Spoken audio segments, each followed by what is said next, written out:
Саламат элимдин ден соолугу үчүн бул саламат. Саламат клуб элимдин ден соолугу үчүн. Салют достор, баарыңыздар менен мен Айнура Миназарова кезектеги подкастка кош келипсиздер. Бүгүнкү 10 мүнөттүк убакыттын ичинде дагы биз үй бүлөнүн формуласы жөнүндө сөз кылалы деп турабыз. Элестетиңиз, мисалы математика, физика, алгебра, геометрия сабактарында формула эле жаттап атып эсибиз ойткон.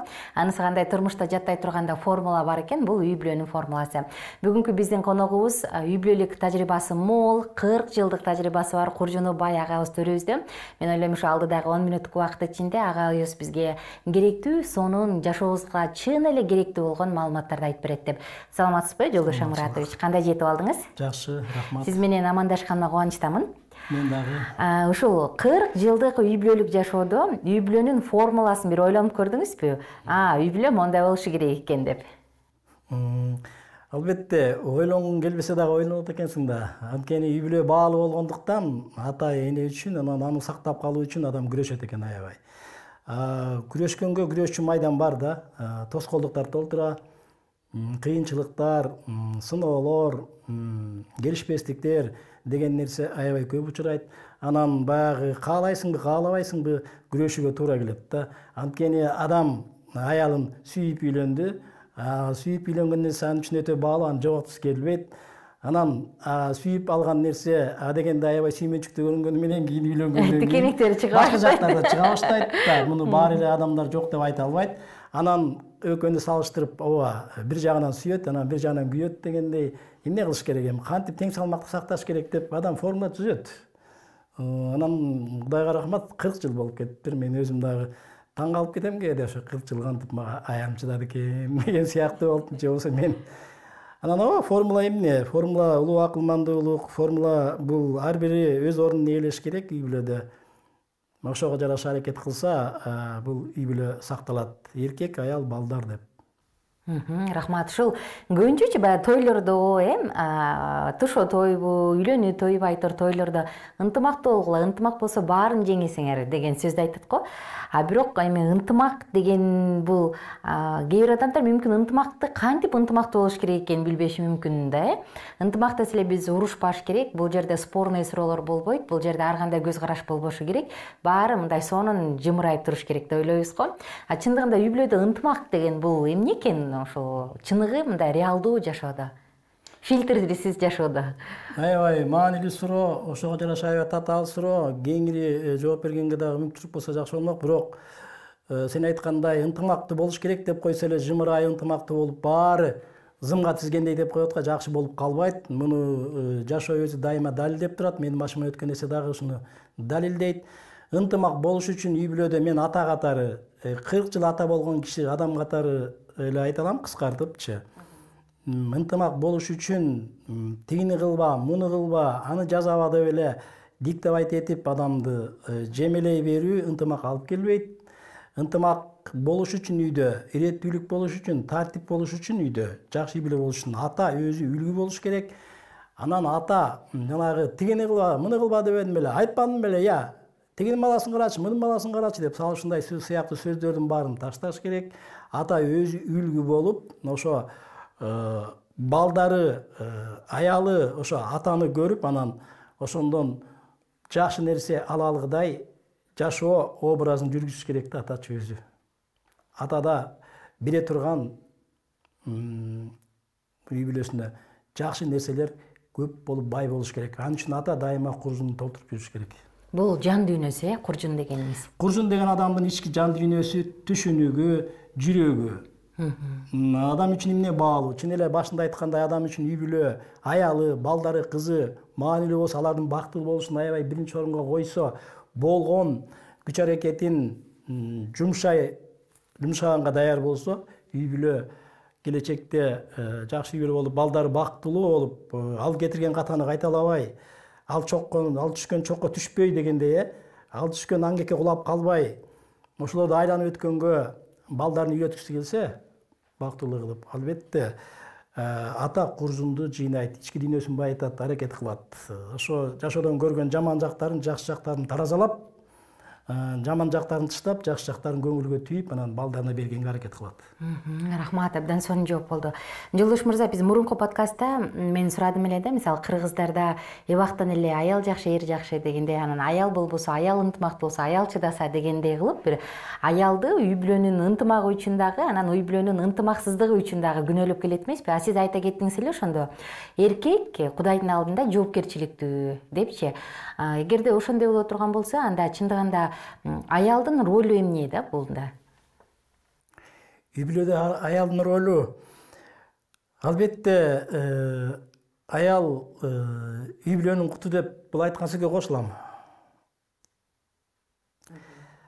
Аялдын өзүнүн милдеттери, ролдору аябай көп. Жанагы эле башында айткандай, баары бир эле аял эркектин мамилесинен көз каранды да. Бул эмне үчүн дегенде эркектин кыйындыгынан эмес, бул жөн эле жаратуучунун коюп койгон приоритети да, мыйзамы да. Жанагы салыштырышат го, гүлгө суу куюп убагында сугасаң тим эле аңкып жыты чыгарып, чын эле ошондой да.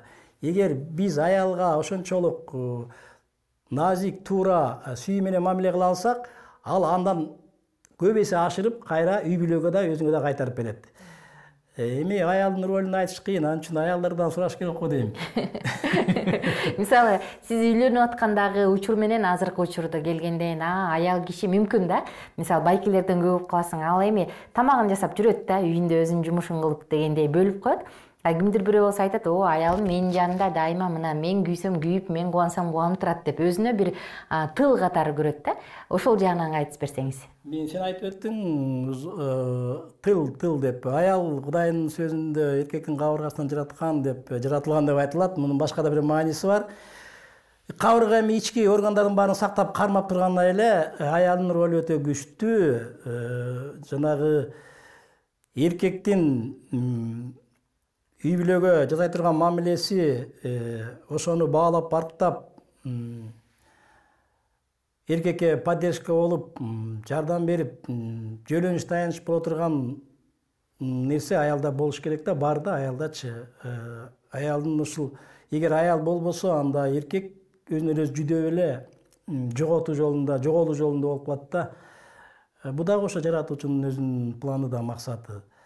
Аял ошол жоголуп же бузулуп, кыйрап калбаш үчүн үй бүлөдө ошону сактап, коргоп, бекемдеп туруучу ролду ойнойт аял. Аялдыкы бул тамак жасаган, үйдө оокаттан тышкары мындай эркектин эркек болуп турушу үчүн, ага бир жөлөнүк болуп берип туруш үчүн, таяныч болуп туруш үчүн, бул эгерде карай турган болсок дагы эле баягы жан дүйнөнүн суроосу да турабы? Адамга күч болуп берчү адам бул аял. Рахмат. Мен дагы ушул үй бүлө жөнүндө сөз кылып атып, жогоруда биз ынтымак жөнүндө сөз кылбадыкпы? Сезимдерге дагы бир аз токтолгум келип атат да. Анткени сезимдерсиз үй бүлөнү элестетүү мүмкүн эмес болсо керек. Үй бүлөдө ошол кайсы сезим, кандай сезимдер өтө маанилүү? Сиздин өзүңүздүн 40 жылдык тажрыйбаңызда абдан сүйгөндө учур, жек көргөндө учур болсо керек да. Ооба, сезимсиз адам жок негизи. Бу дагы ошо бизге салынган нерсе, жаратуучубуздан сүйүү сезими, жек көрүү сезими, көп сезимдер. Таарыныч, ар кандай коркунуч. Анан албетте бул жерде эң бириктирүүчү ролду ойногон бул сүйүү сезими да. Ооба, сүйүү баштан өттү. Мен аны өкүнбөй эле мойнума алам. Сүйүү согур деп да коюшат кээде. Бул жакшы жагынан айтылганда, сен ошо сүйүп калган адамдын кемчилигин көрбөйсүң. Анын кемчилиги эле жакшы сыяктуу көрүнө берет. Сүйүү жакшы, сүйүү сезими бул үй бүлөнү сактайт, коргойт. Анан бул сезим күчтүү болгондуктан, эгер адам ошону баалап сүйүүнү, баягы бир нерсени сугарып, багып, кам көрсөчү, ал ошо сакталат ал нерсечи. Ошол сыяктуу эле сүйүүнү дагы биз баалай билип, дайыма эстеп, кам көрүп, сактай билсек, ал баардык башка жанагы жек көрүү сыяктуу сезимдерден күчтүү болот. Аларды жеңип кетип турат да. Ооба, жек көргөн учур болбой койбойт, ачууланган учур болбой койбойт, корккон учур болбой койбойт. Бирок бул ушундай касиет бар сүйүүдө. Ал баарынан жогору, анан баарынан күчтүү. эгер биз сүйүү эмне экенин жакшы изилдеп түшүнүп алып анан ошону багып жүрсөк жүрөгүбүздө албетте ийгилик болот. Чоң рахмат. Кийинки подкастта мен ошол Жолдош мырзадан сүйүү эмне экени жөнүндө уккум келип атат. Бул подкастыбызды болсо бүтүрөбүз, анткени убактыбыз соңуна чыгып калды. Достор, баарыңыздарды каналга катталууга чакырам. Ылдый жакка комментарий калтырыңыз. Анан албетте биз менен чогуу болуп кийинки подкасттарда күтүңүздөр. Кайрадан баарыңыздарга амандашканча сак саламатта туруңуздар дейбиз. Бул саламат элимдин ден соолугу үчүн бул саламат. Саламат клуб элимдин ден соолугу үчүн.